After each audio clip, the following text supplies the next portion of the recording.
Hello, and welcome to our live webinar from the ISCP series, ESC 2025 in Review. This is our second version of the series, and I'm excited to kind of join on the second version. The last time as a panelist, this time as a moderator of panelists, but I think it's going to be great to hear some different perspectives. And I think since the meeting, people have had time to really digest some of this data and think about it a little bit differently. Of course, we had our initial reactions, and I think as people have gotten more data or more insight, it's nice to hear how the opinions are changing, what the overview is. And so this is kind of updates from pharmacotherapy from Madrid. My name is Dr. Craig Beavers. I'm a cardiovascular clinical pharmacist that practices in heart failure and cardiac kidney metabolic disease in the state of Kentucky with Baptist Health System and also at the University of Kentucky College of Pharmacy. I'm a member of the ISCP Board of Directors and the ISCP Governor for the United States and help co-lead the Educational Programs Work Group. And it's my pleasure to be a part of this session today. And we're joined by some fantastic faculty today. Both members are part of ISCP. The first one is Professor Giuseppe Ambrosio. He is from Italy. He's a professor of cardiology at the University of Perugia School of Medicine in Italy and scientific director of the Italian National Institute of Cardiovascular Research and the INRC in Bologna, Italy, and the deputy director at the Center of Clinical and Translational Research, the Certolet Department of Medicine and University of Perugia School of Medicine. He has been named chairman of the board of several working groups for the ESC, the ACC, and the European HFA, and is on the editorial board of the Journal of Cardiology and other leading journals. His main research interest is the field of ischemic heart disease, heart failure, anticoagulation, and atrial fibrillation, for which he has been a member of various steering committees and country leads in many international clinical trials. And he is an expert who covers basic pathophysiology and health organization. So welcome, Giuseppe. Thank you. Thank you very much. And our next panelist is Dr. Rodrigo Alonso Carlesi. He is an ISC board governor from Chile. He's a specialist in internal medicine at the University of Valparaiso, doctorate in medicine and master's in clinical nutrition from the Autonomous University of Madrid, and currently is the co-director of the Advanced Center of Metabolic Medicine and Nutrition in Santiago, Chile, where he is practices his clinical work as an internist and nutritionist, and completed the World Obesity Federation SCOPE program specialist certification. He is the co-founder of the Spanish Foundation for Familial Hypercholesterolemia, and he's been the president of the Chilean Atherosclerotic Work Group Corporation. He's the member of the International Board of the IES, or the International Atherosclerotic Society, and member of the Board of Trustees of the Ibero-American Network of Familial Hypercholesterolemia Association. He's the national lead for the European Atherosclerosis Society Familial Hypercholesterolemia Collaborative Study, and an international speaker on obesity, dyslipidemia, familial hypercholesterolemia, atherosclerosis, weight management, and cardiovascular risk factors. Welcome, Rodrigo. Well, thank you very much, Craig. Thank you very much. Thank you. And so while we will be together for an hour today, this is designed to be an interactive session, which will feature live audience Q&A. So please submit your questions to the faculty via the chat box. We'll endeavor to answer as many questions as possible, either via the chat box or live. And we'll go through as many things as we can in this hour and most certainly try to address them. And a certificate of attendance for ICP will be issued for those who attended the webinar fully and who complete the post-webinar survey. So make sure you follow the instructions on your screen as possible. And by the way, we're going to do the same thing after the American Heart Association meeting. So please stay tuned and look for those after this meeting to have a similar type of format that we'll do this. And I'll remind people at the end of this conversation. And so I'm going to flip to the next slide and we're going to jump in and get started. And I think I'm going to just kind of set the stage for a hot minute. I think one of the things I wanted to discuss is not something that will take super a long amount of time. It'll be interesting to maybe hear everyone's perspective on this. But I'm going to start talking a little bit about the Cardia 3 trial. And this was a trial that examined the blood pressure lowering effects of a novel agent that hasn't been approved globally yet, Zilabresaran, which is a hypertensive agent that kind of works similar to what we've seen with the silencing or the small inferior RNA-based agents that are coming out. And so in this particular trial, it was a double-blind, randomized, placebo-controlled trial. It's a phase 2 trial, and essentially that they were looking at this being conducted in 5 countries. And they worked to include patients with established cardiovascular disease or high cardiovascular risk. So they had a 10-year ASCVD risk score greater than 15%, or an estimated GFR of 30 to 59 mils per minute with uncontrolled hypertension designed or designated by an office systolic blood pressure of 140 to 170 millimeters of mercury and a mean 24-hour ambulatory blood pressure monitor or blood pressure threshold of 130 over 170 systolic. And they were on two or four antihypertensive agents that had to include a calcium channel blocker or a diuretic. And they looked at patients across these thresholds. And participants were randomized in a 1-to-1-to-1 single fashion to a single subcutaneous dose of Zilabresaran, 300 milligrams or 600 milligrams, or placebo. And in the first 3 months, investigators were encouraged not to change background antihypertensive therapy unless systolic blood pressure is greater than 160 or unless clinically indicated. And then after 3 months, they could do some adjustments. And this is, as you know by the title, the third study in this kind of series. There's been two other ones, one that looked at kind of a really treatment resistant or a hypertensive population that wasn't fully optimized from that standpoint, kind of a treatment resistant population. And then one has kind of the initial therapy and then kind of a dose ranging based study that was looked at. And then, so in this particular study, they had 270 patients that were analyzed with a median age of 67 years, and 45% were female, and approximately 23% had ASCVD, and 77% were at high cardiovascular risks. And the mean office blood pressure, systolic blood pressure and diastolic blood pressure, 144 millimeters of mercury and 80 millimeters of mercury, respectively, from that standpoint. And very similar trends in terms of the ambulatory blood pressure monitoring of 142 millimeters per mercury and 79. And participants were on 53 of them percent were on two, 36% were on three types of antihypertensives, and 11% of them were on four antihypertensives. And the primary endpoint, which was the placebo-adjusted mean change in systolic blood pressure at month 3, ended up being a negative or change in 5 millimeters per mercury with the 300 milligrams, and a change in 3.3 millimeters of mercury with the 600 milligrams. And really, when you did some adjusting in multiplicity, these results ended up not being statistically significant for the way that they designed the study in terms of their p-values and the thresholds and the sidedness of the p-values. They did not meet their primary endpoint for that standpoint.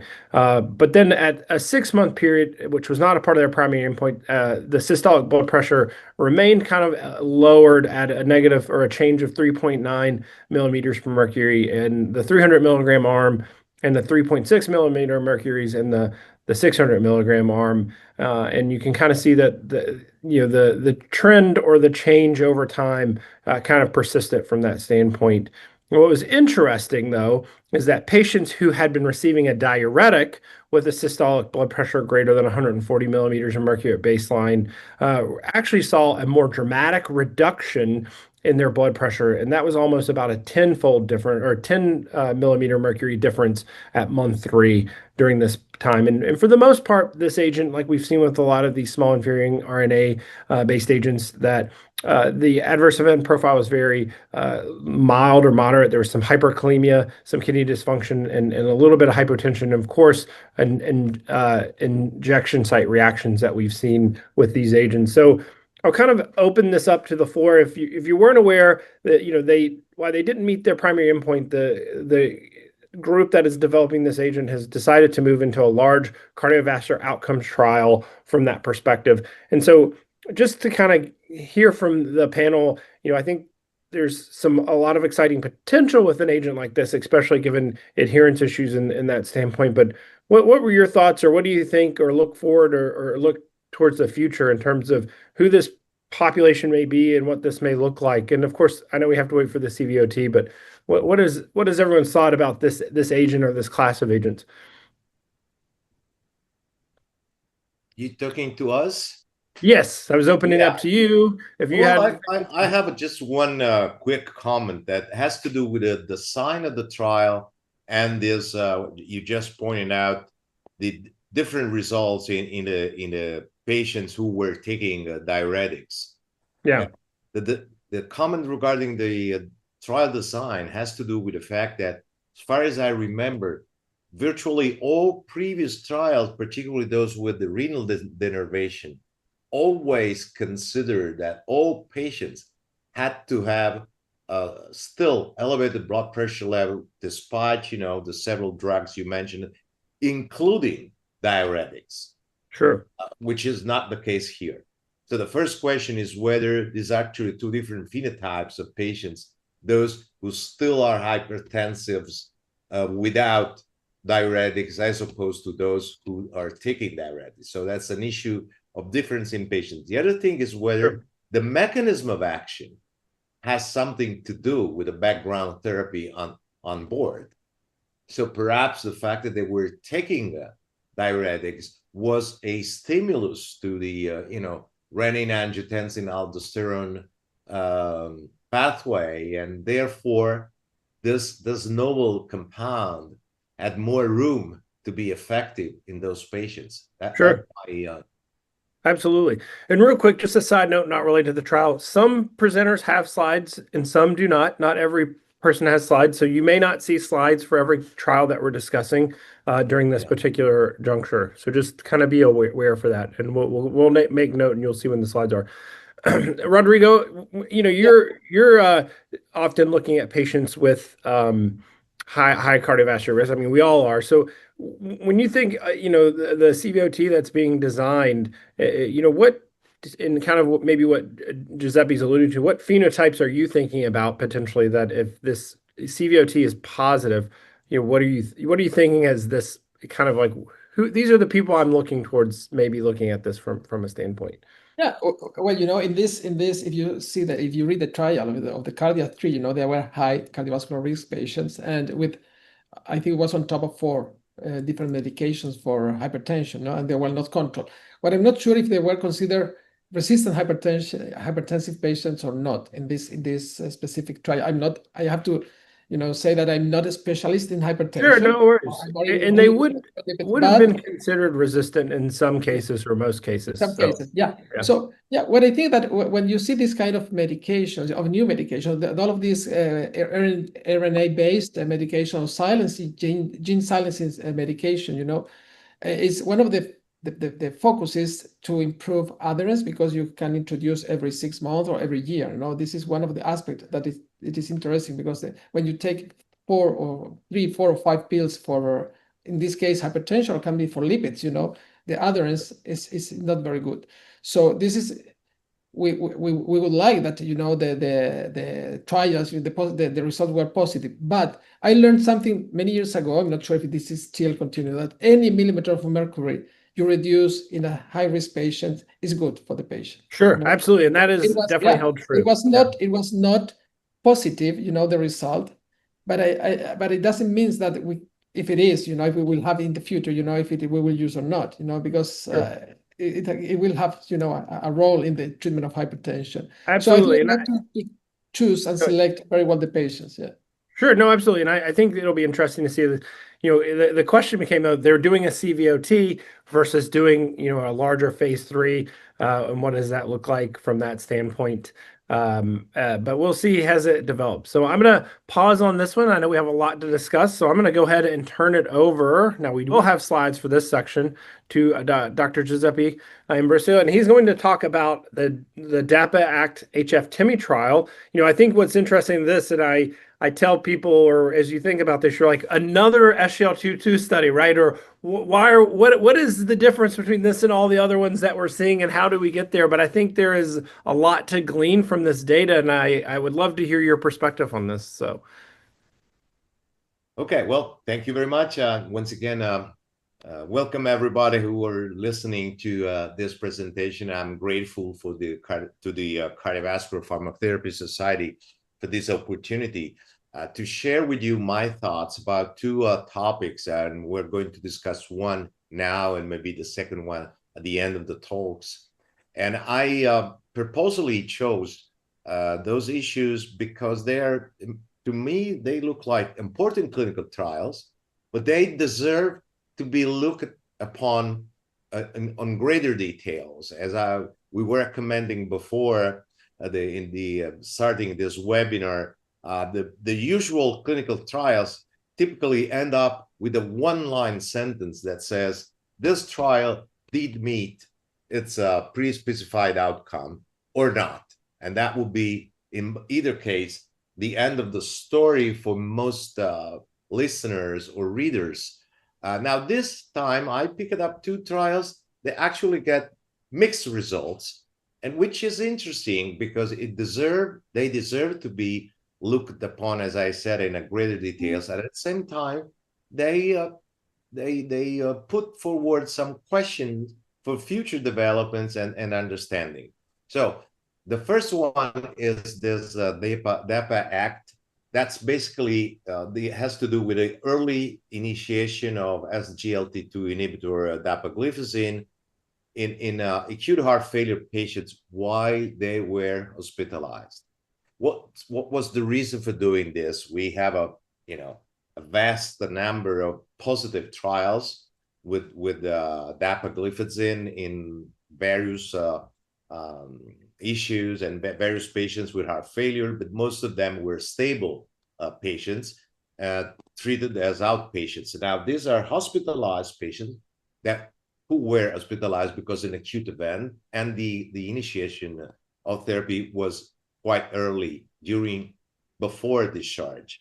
So why doing this? First of all, it's a different scenario. Secondly, there were some data that somehow referred to this type of an approach, but they were mostly either small cohorts or post-hoc analysis of larger trials. So there was the need for a prospectively well-designed randomized trial to test this hypothesis. Now I will quickly show you the design of the trial, which okay, this is it. So the interesting is that this was done during hospitalization. Patients were recruited regardless of their ejection fraction value. So either FRF, FPEF, wherever. Randomization was done during the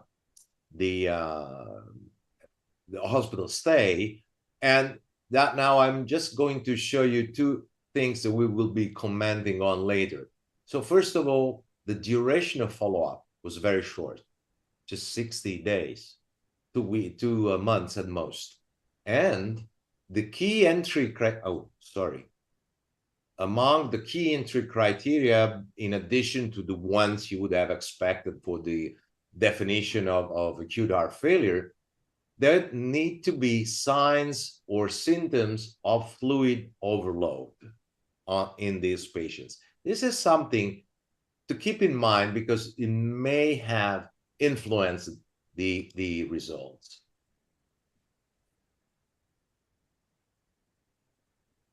You want me to go to the next slide? Yeah, I'm trying to. Here we go. Okay, this is it. Yep. Again, among baseline characteristics worth of commenting upon is a large representation of females, which is good. The typical average proportion of diabetics, as we said, that where ejection fraction was not a criterion for entry, so that there were 72 patients with reduced heart failure, but also about 30% with preserved or mid-range. Now, the interesting thing, as the therapy started less than 4 days after admission to the hospital. So once again, prior to discharge, please keep this in mind.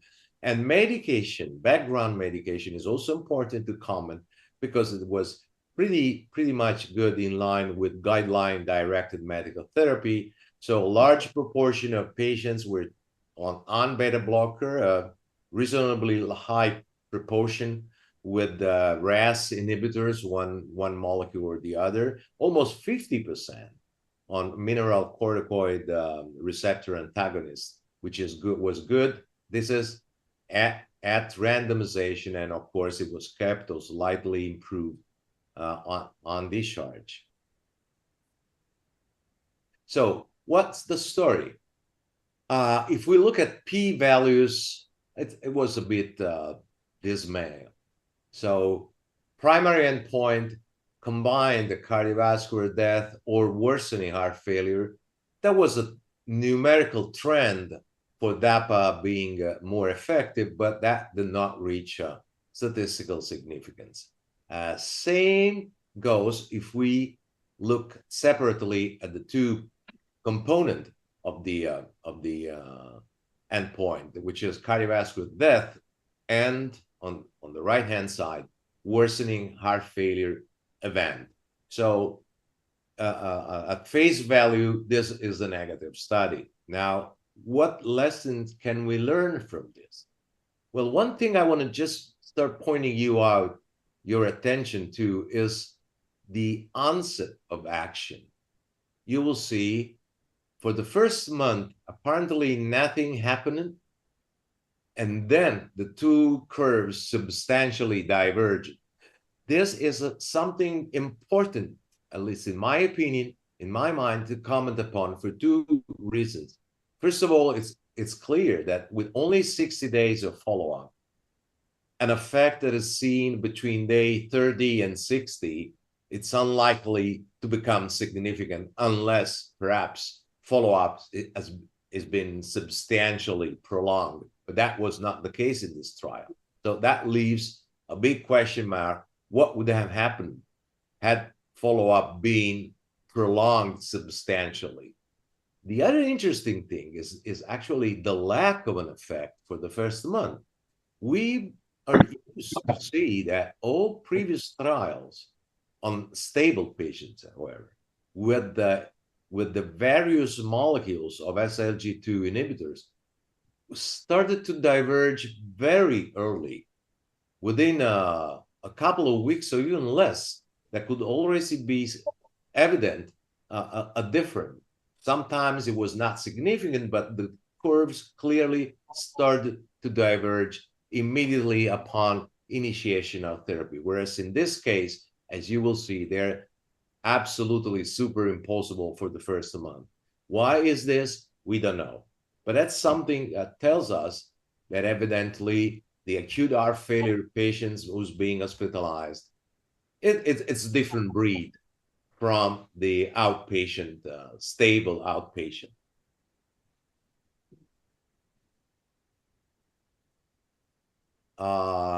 Yeah, we have already commented upon the various endpoints that again not reach statistical significance and started to diverge only after a month or so.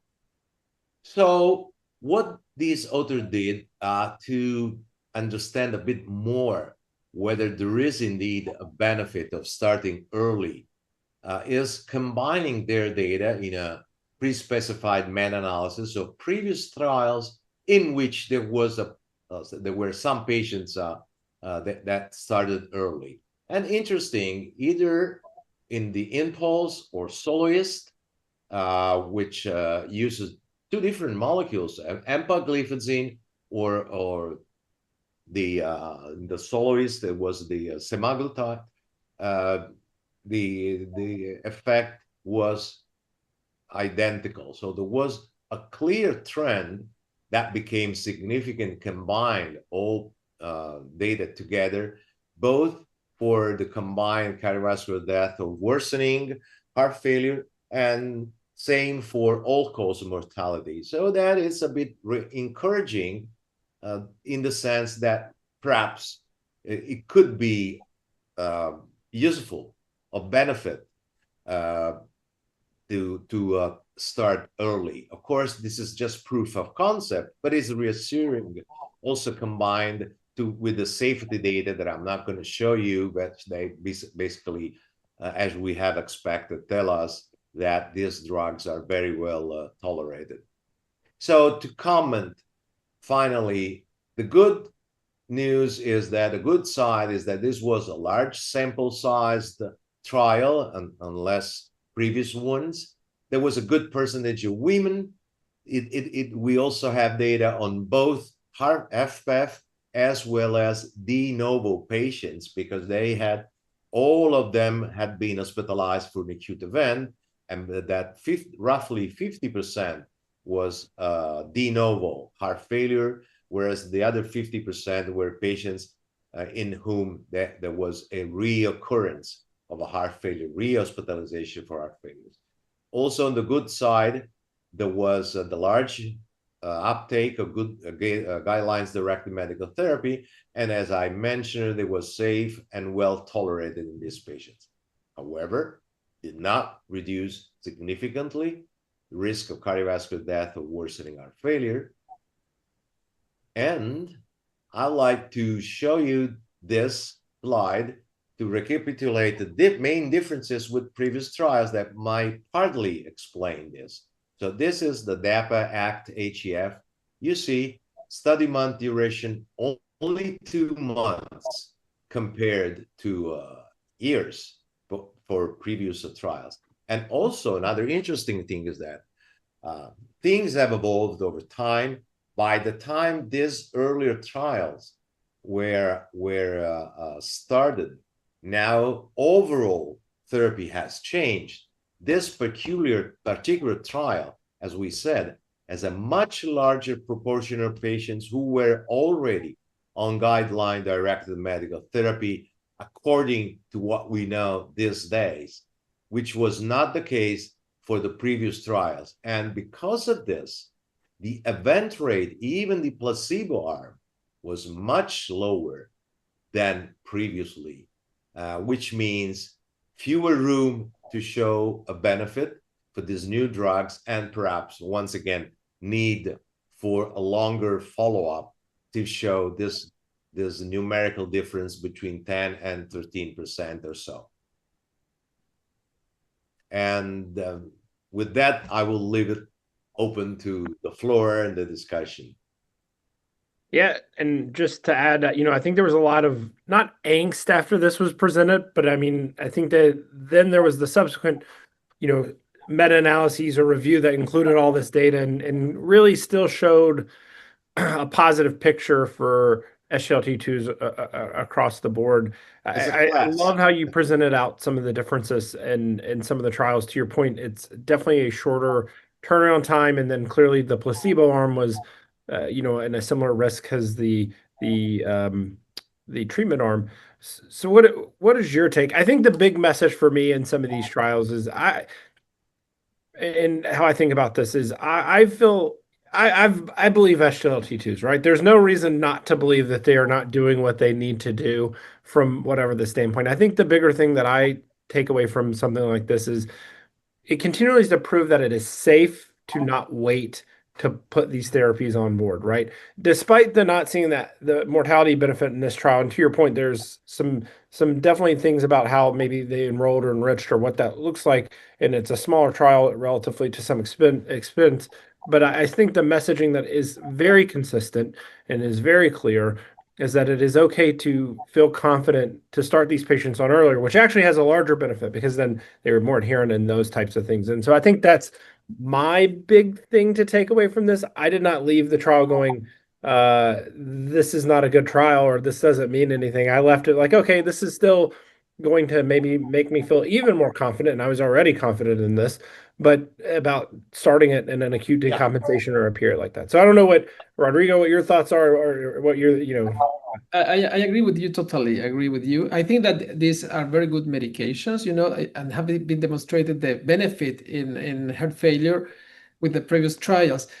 Maybe we don't know what happened if you follow this trial, 3 months instead of 2 months. You don't know because it happened with the lipids also. At the beginning, no benefit sometimes, and then you follow a little more, you see the benefit later. So I agree that these are very good. They are safe medication. They're very safety. So I think I'm not consider a negative trial. I think it's neutral. It was not in the opposite.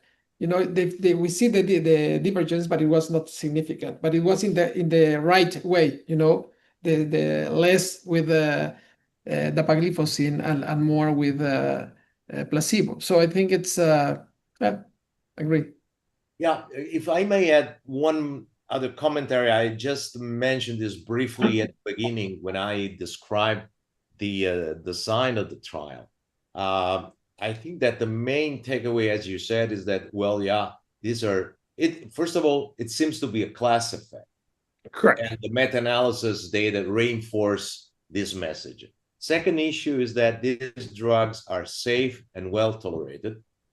But the small but is, remember that even in those high risk, very unstable patients that got hospitalized. However, these were patients that did have signs of fluid overload. So the smaller minority of much tougher patients, heart failure patients to deal with.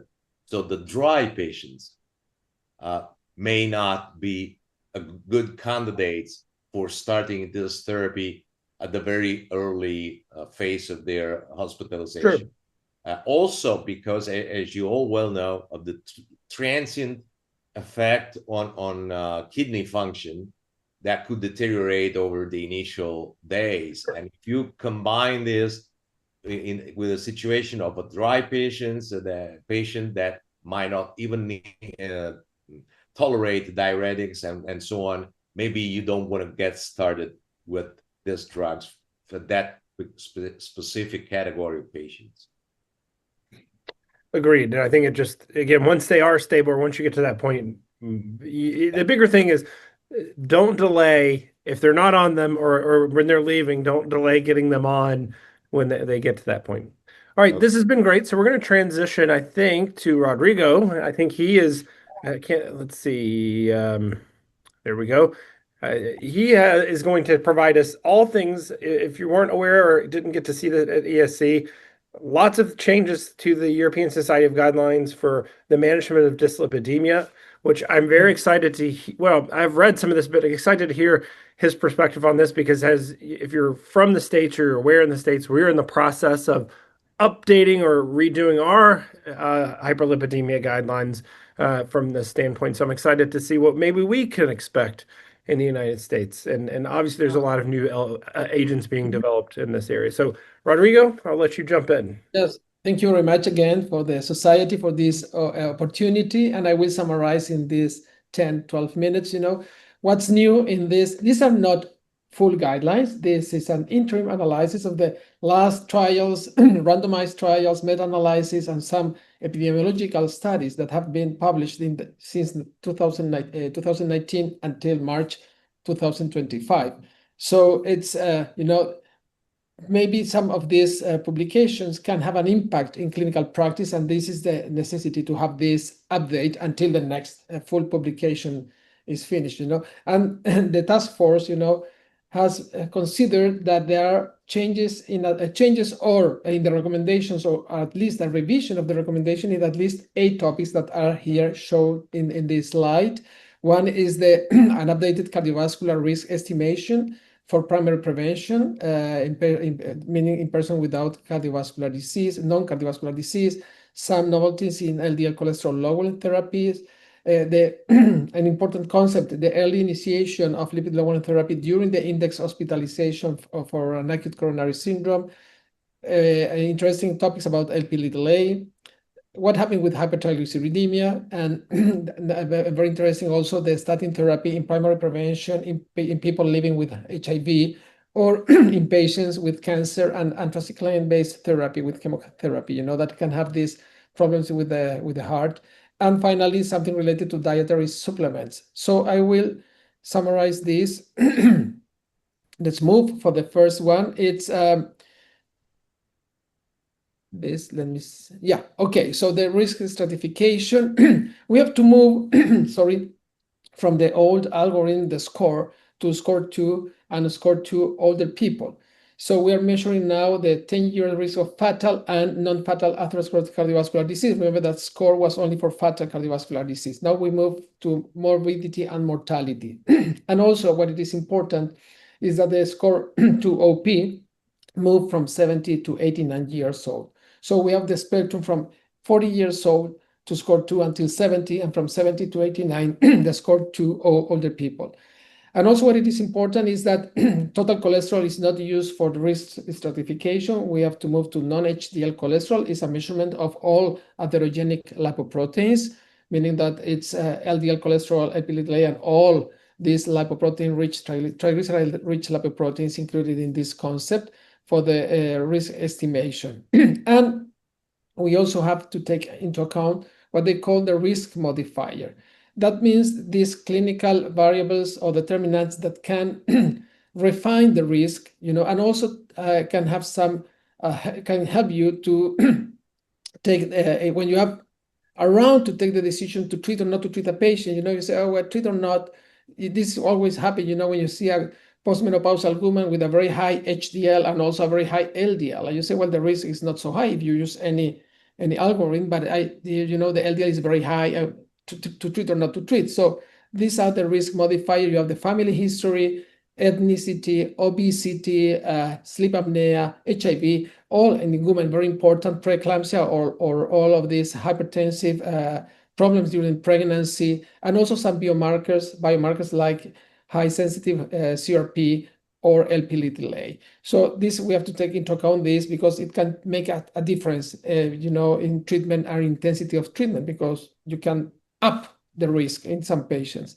And a special consideration are the subclinical atherosclerosis. On imaging, it's true that we are asking for more patients, every time more this kind of ultrasound of a femoral or a carotid, or also angiotac or calcium score.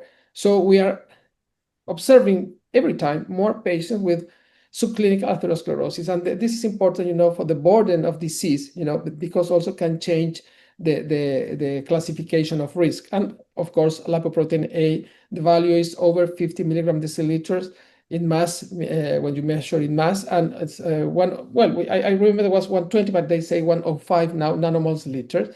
What it is important is there are no changes in LDL cholesterol goal, but if you remember with the 2019, they said in these patients with recurrent disease in the 2 years, blah, blah, blah, the LDL cholesterol should be below 40. And now they specify, the extreme risk, recurrence and also polyvascular disease, when you have, for example, carotid or femoral and also in the heart. So these patients should have an LDL very low, below 40 milligrams deciliter. Then the next is about new LDL cholesterol lowering therapy, publications about bempedoic acid and inhibitor ATP citrate lyase, upstream the hydroxymethylbutyryl-CoA reductase action. And we know that it was always, or most of the trials were focused on intolerant statin patients, but we know that in monotherapy, the LDL cholesterol reduction is 23%, like ezetimibe. And in combination with ezetimibe, it can reach 38-40%. And we had the data of the clear outcome trials, interestingly, reduce LDL cholesterol and reduce high sensitivity reactive protein around 21% at 6 months. And this was associated with a 13% reduction in MACE in statin intolerant patients. So this is a new medication. We still, for example, we still don't have here in Chile, but it's in Argentina, it is in Brazil, it's in many countries. And it's a good option, in those patients that prefer this myalgia, and they say, this is for statins, and sometimes they have to reduce the dose of statin, and they use ezetimibe, and we can use also bempedoic acid. About inclisiran, this is I like it very much, this kind of medication, this RNA-based medication, in this case, again, PCSK9. We have the monoclonal antibody, but this is a revolution because you administrate every 6 months after, the first, and then 3 months, and then every 6 months. And we know that produce an LDL cholesterol reduction around 50% and also 20% reduction on Lp(a). But we still have waiting, the result of the clinical trial to see what happened if we have benefit. I hope yes, to have benefits in cardiovascular reduction. For homozygous FH, we have the publication of a trial with evinacumab, a monoclonal antibody against angiopoietin-like 3. We have to remember that in 2019, it appears lomipatide for homozygous FH from age 18, and evinacumab also for age 18. But now it was reduced the age to use to 5 years old, and that in the last 2 months or 3 months in the the EMA, the European Medicines Agency, reduced the age to 6 months of age to use evinacumab in homozygous FH.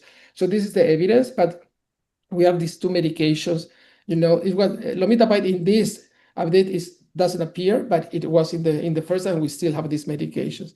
And they say also, remember about ezetimibe. Ezetimibe is an old medication because we have data from the Japanese trial, the Utopia 75.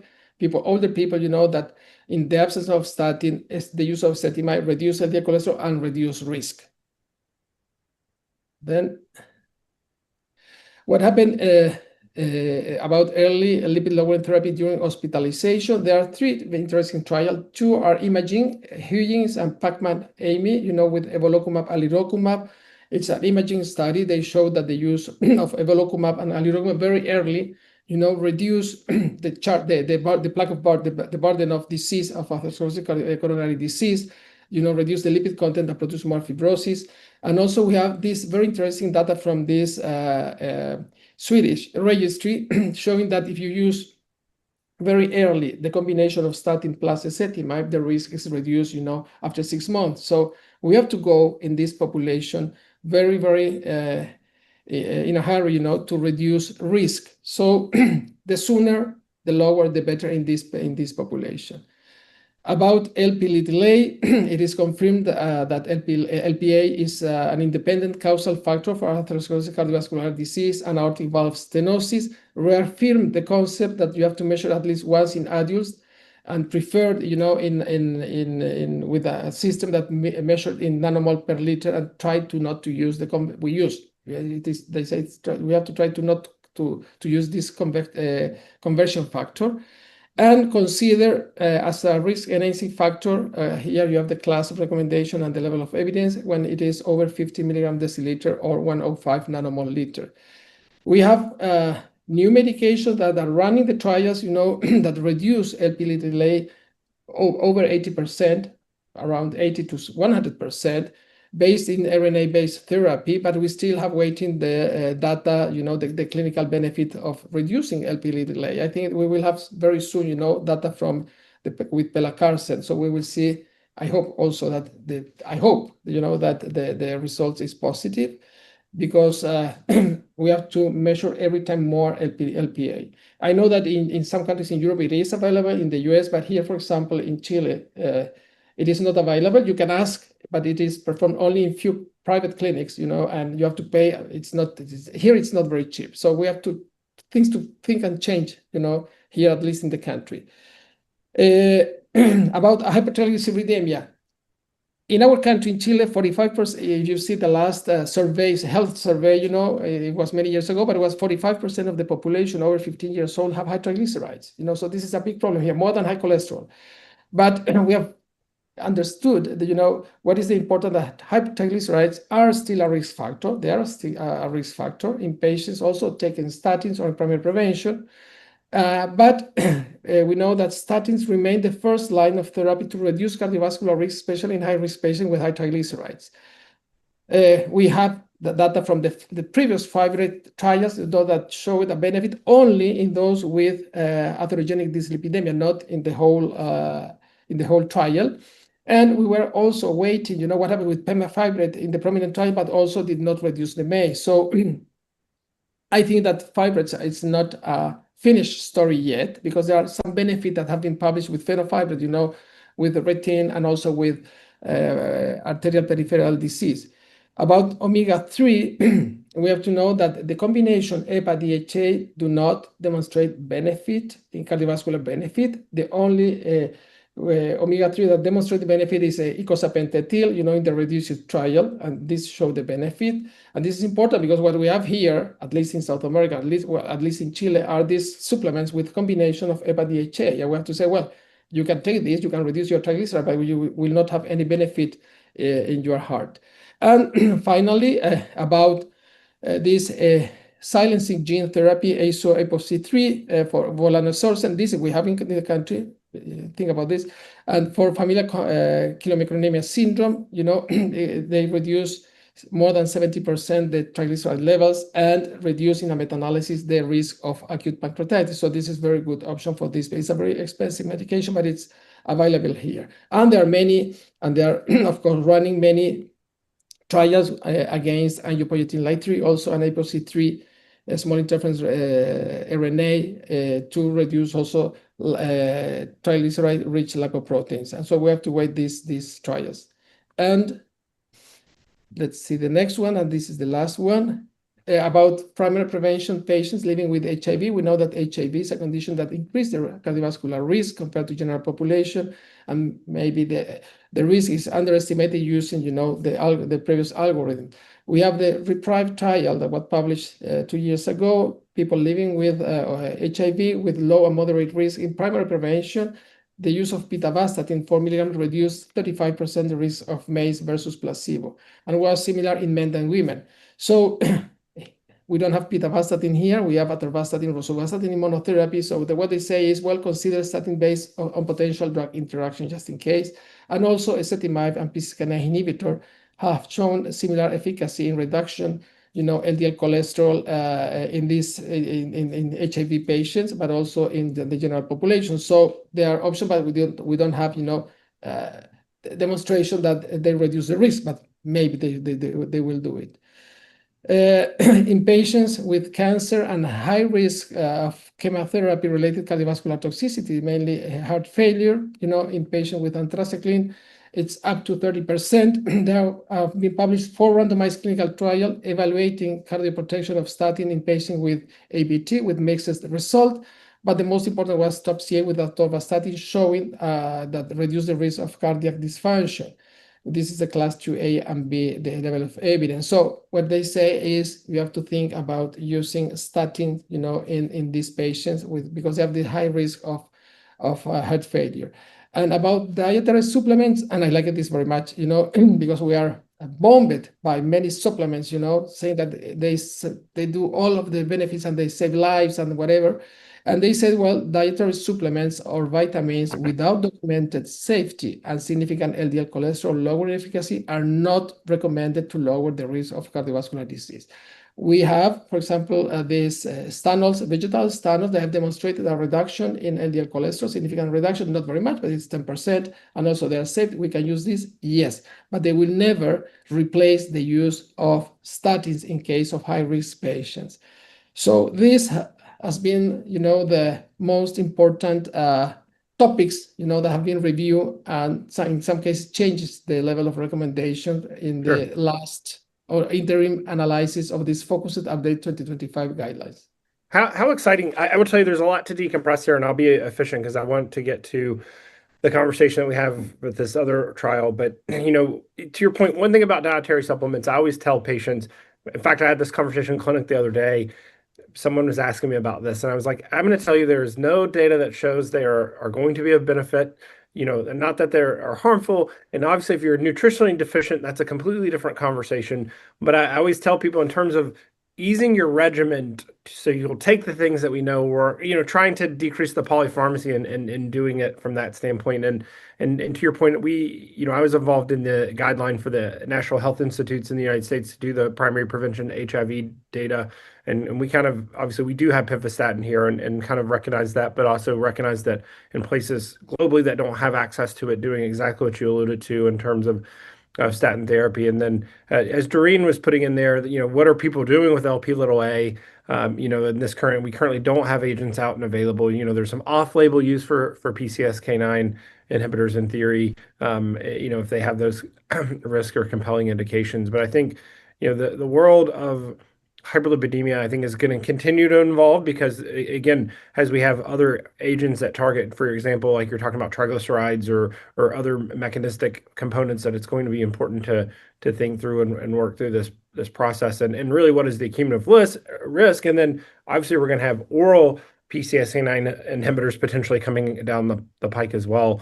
And lastly, I'll say in the United States guidelines, while we don't have our lipid guidelines today, we do have our most recent acute coronary syndrome guidelines. And I love your point that you're calling out about statin therapy or excuse me, starting therapy in patients as quick as possible, because there's a lot of inertia that happens sometimes, even if they're already on high intensity statin, where people see the level but they don't do anything about it, and you're like, no, they're still at risk. And so getting people comfortable starting PCSK9 while they're there, doing that transition if they're not on ezetimibe. And then the last point I'll say, and this is for a plug for people to come back for AHA.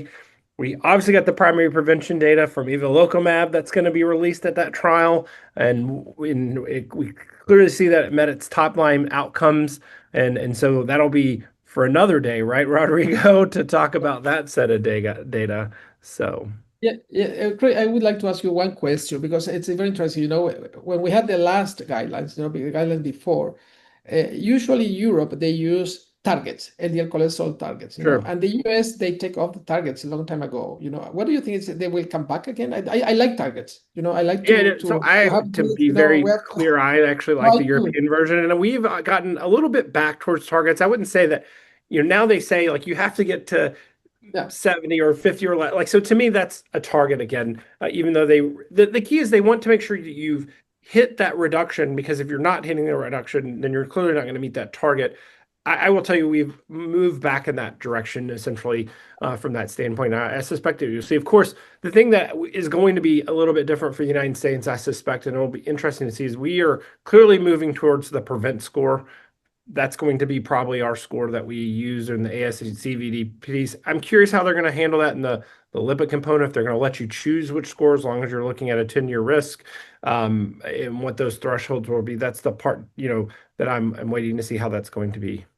And what do you think about, because we're seeing, patients every time more that they came with a, angiotac or calcium score, sometimes they are low risk, they, Right. I did it because I wanted to do this, because now, I went to the doctor and he asked me this, and now I have this, they have, sometimes they have, high calcium score, sometimes they have high LP little a also, Sure. they were watching well in the primary prevention, and we have to go more aggressive in this patient because at least, Yeah, no, we I know mean, that that's they what will we're have, using them as this. tools, all of the information as a tool to help us better stage or have those conversations at risk. We're not using, for example, and there was a whole dialogue on this the other day on X or Twitter, what used to be Twitter, regarding people are using the calcium score to actually say that you're going to have an event and really not looking at it as this as a risk marker. And I think there are some places or people that are using coronary calcium scores maybe inappropriately, not, or not interpreting them in the right context from that standpoint. So I think we still have some education to do on the whole coronary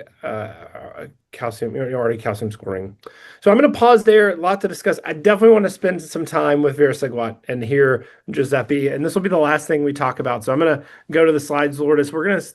I want to give it its due, and we'll have some time to discuss. We may go a few minutes over, but I think it's so important to have this conversation, and then we'll wrap up. So Giuseppe, I'm going to let Yeah, you jump into this. I'll try to go as fast as Sure. possible. So now this is another question mark. So what is the role of soluble guanylate cyclase stimulator vericiguat in patients with reduced heart failure with reduced ejection fraction? And here we have a kind of double points of view, which is the Victor trial and the Victoria trials that provided some results to be taken collectively. So just to remind everybody, Victor trial and Victoria trial, this is the main characteristics of the study designs. And so patients with reduced ejection fraction, as we said, and the primary endpoint was time to cardiovascular death or first heart failure rehospitalization after discharge. Once again, this was a combined endpoint. Now, once again, let's have a closer look at the inclusion criteria. So in Victoria, that has to be a previous heart failure hospitalization within the previous 6 months, or better still, an episode at least of admission to the emergency room for IV diuretic administration within the previous 3 months. And whereas in the Victor, there has to be, they were similarly presented, but differently stated. Here they said no recent heart failure events. Now, it turns out that the numbers are identical, but I'm sure that in the mind of the investigators, this made a difference. Here, they didn't want to have recent events, and here there was kind of a window. I was part of both trials, and I can tell you that that made an lingering way of thinking in the mind of those who recruited patients. So, but the thing is this: the in the Victoria trial, there was a hazard ratio that was just 10% reduction of the combined endpoint, whereas in the cardiovascular death or heart failure hospitalizations taken alone, that were not statistically significant. And because of this, here comes the interesting part of this trial, or the puzzling part, if you wish. So hospitalization was clearly not statistically significant, and I would say very barely different numerically, whereas there was some of an effect on cardiovascular death.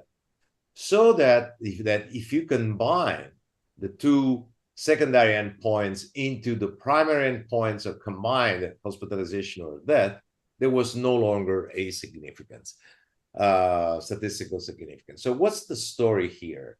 This is something unlikely. I will comment on this later on as well, to see that deaths goes down and hospitalization did not. The good part of the trial is very large sample size. Once again, large background use of guideline-directed medical therapy. In this case, we also have more than 50% on SGLT2 inhibitors, never seen before in any previous trial, and a large proportion of patients having an ICD on. But, as we said, primary endpoint was not reached. Careful analysis revealed unexpected, even contradictory, or at least puzzling findings. There was no effect on hospitalization, and yet fewer deaths. Also, as we will show you in a second, the relationship of outcome with NT-proBNP level is puzzling, to say the least.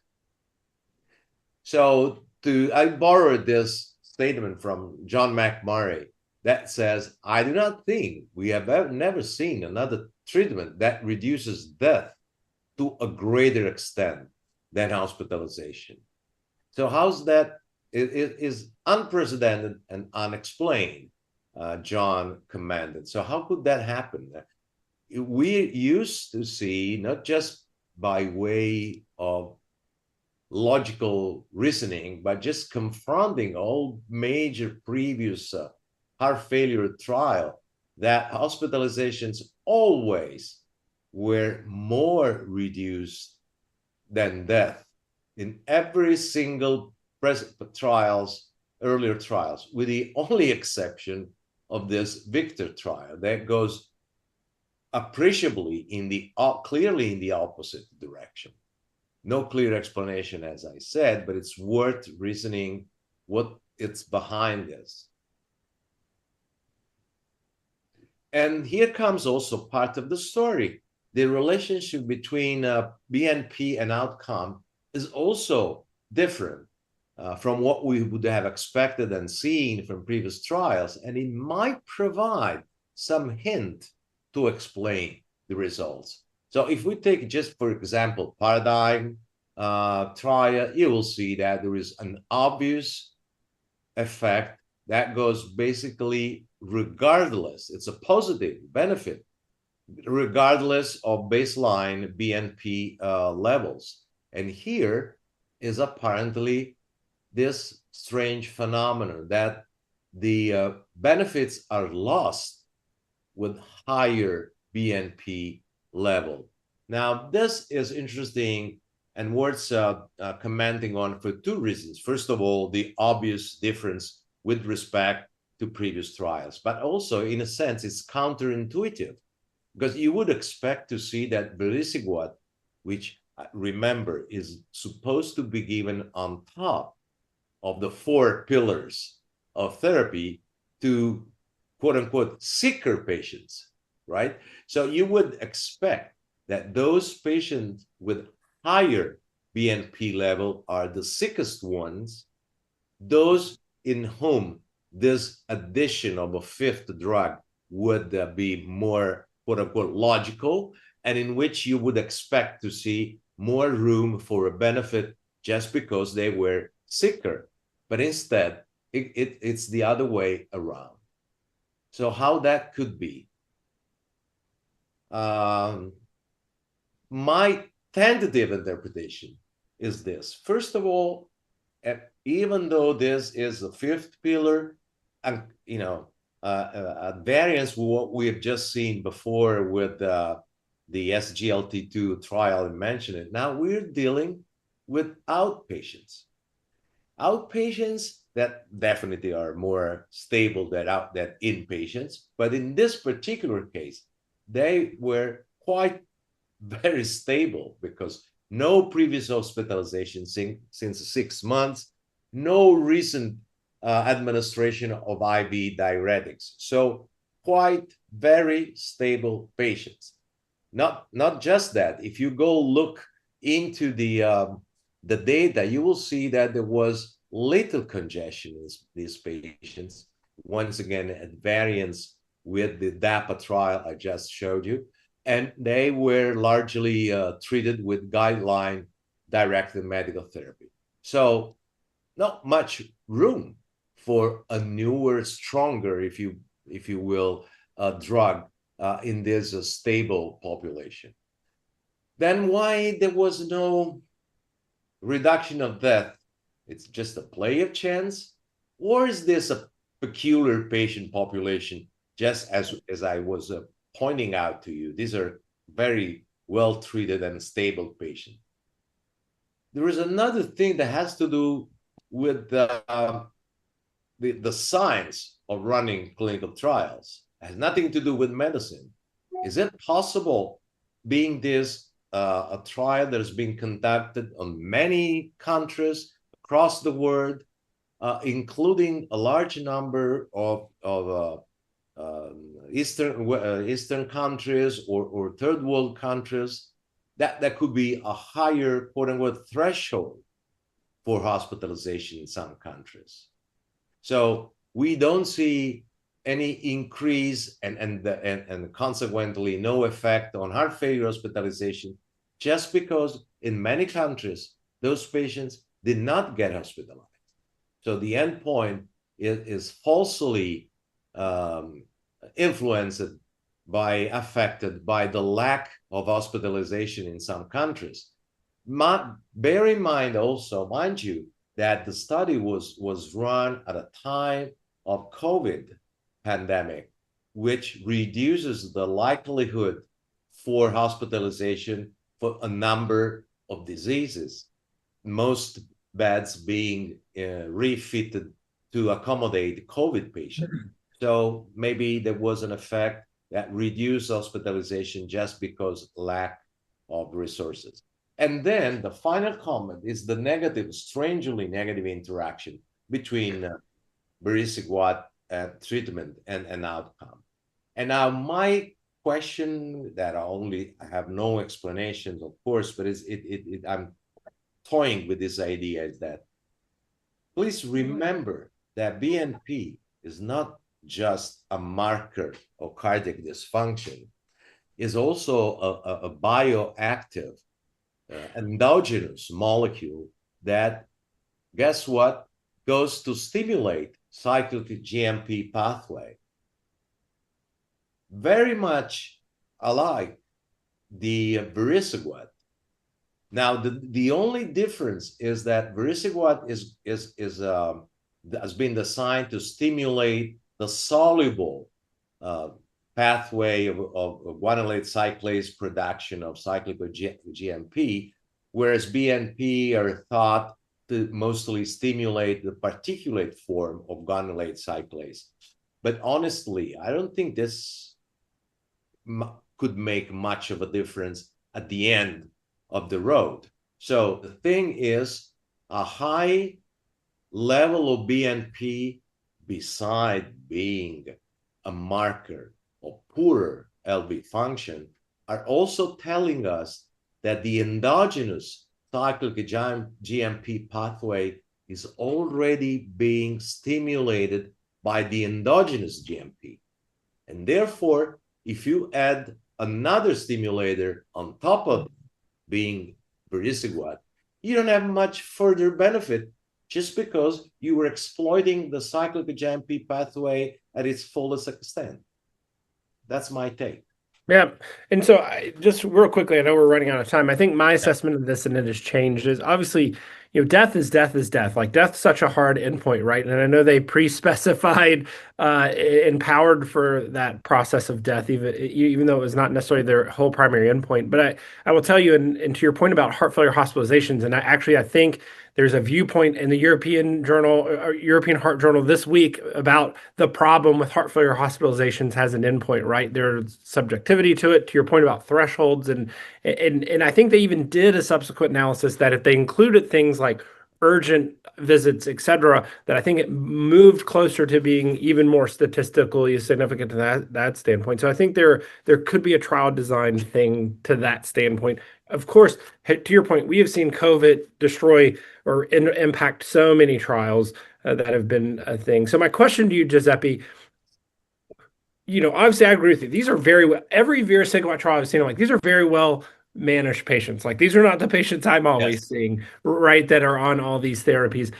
Where do you, and if you don't want to say this on mic, I can ask you, where do you put this, or where are you going to be using vericiguat in this process? Like what mind frame is this for you at this point? Like honestly, beside having a look at this BNP data, as I said, I was part of both trials, and we did use outside of the trial in our daily practice vericiguat in those sicker patients. Sure. We have the impression that it worked.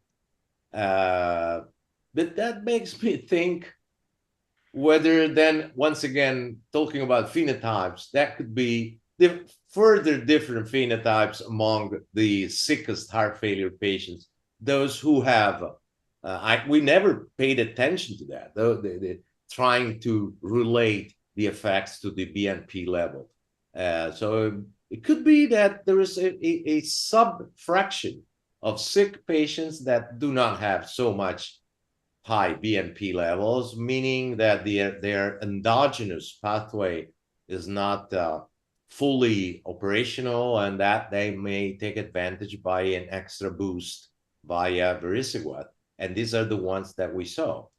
The other thing is that even is not marketed for that purpose. Don't forget that this drug is supposed to have some effects on pulmonary circulation as well. Sure. And those patients tend to have also right side heart failure. If you make the right heart, the right ventricle unload more easily, that will be some additional benefits just because of that.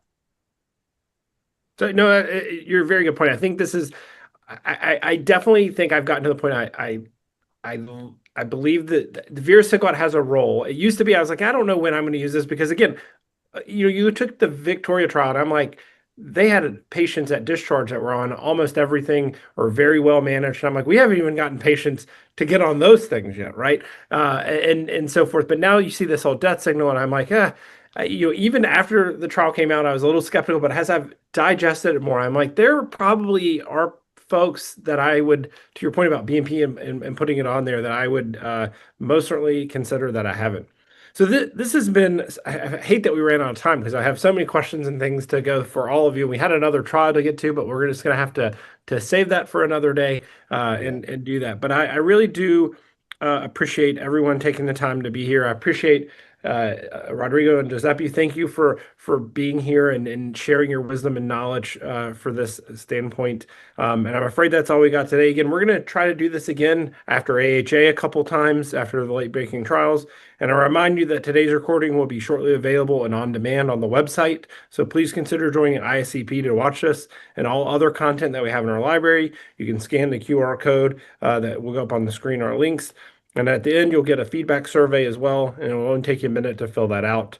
And before you go, again, I'm sincerely grateful to our team here to be here and present. And we want to thank you for choosing this activity today and being here. So make sure you join ISCP in our newsletter.